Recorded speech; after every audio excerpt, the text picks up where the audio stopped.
DJT stock analysis. Tomorrow and onward, in this 1 minute video, I'm answering is it a buy or not. So watch this short 1 minute video till the end to find out. Trump Media and Technology Corporation Group stock. If we look at it from the last week, we can see that 4 days in, we are already up 18%. The week prior was 53% up. So it's all good. It's really going up.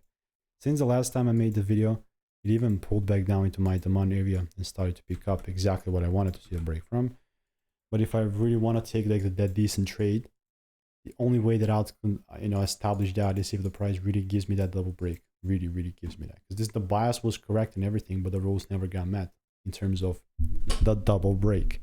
But yeah, fair enough. I'm still here waiting for it. Obviously not financial advice. Obviously, I know once election comes, a lot of stuff might change. So I'm ready for it. I'm keeping you updated as well. So stay tuned. If you want to learn the strategy for free, click the first link in the description and I'll see you in the next one.